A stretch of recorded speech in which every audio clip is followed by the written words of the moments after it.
আমরা সিরাজগঞ্জ জেলার থেকে। আচ্ছা, তাহলে আপনার কাছে আমার প্রশ্ন হচ্ছে সেটা যে মোটামুটি মহানগর পর্যায়ে কিংবা এই যে রাজধানীর পর্যায়ে জামাত সম্পর্কে মানুষের ধ্যান কিংবা জামাত সম্পর্কে জানাশোনা মোটামুটি ভালো।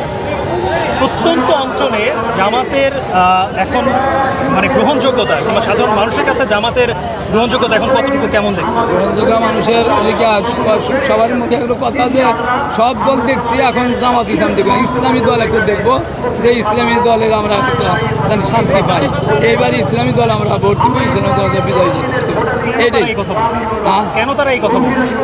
সব দলেই দেখা গেছে, সব দলই দেখছে যে সন্ত্রাসী, রাজধানী, লুটতারাজ, রাজধানী, লুণ্ঠন, চাঁদাবাজি, এরকম সফলতা দেখা নাই কারণ, অশান্তি।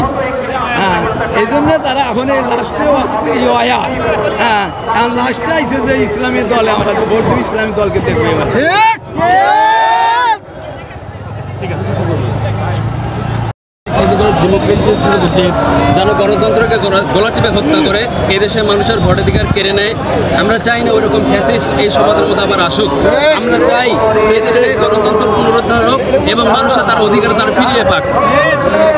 এবং আমরা চাই আজকে যে আমরা ঢাকাতে এসেছি, আমরা দূর দূরান্ত থেকে, এটাই প্রমাণ করে যে গণতন্ত্র আগামী দিনের যে আমরা যে প্রিপারেশন নিয়ে আসছি, তো এটি প্রমাণ করে যে আসলে মানুষ জামাতকে কতটুকু সমর্থন করে বা কতটুকু সিলেক্ট করে বা কতটুকু সাপোর্ট করে।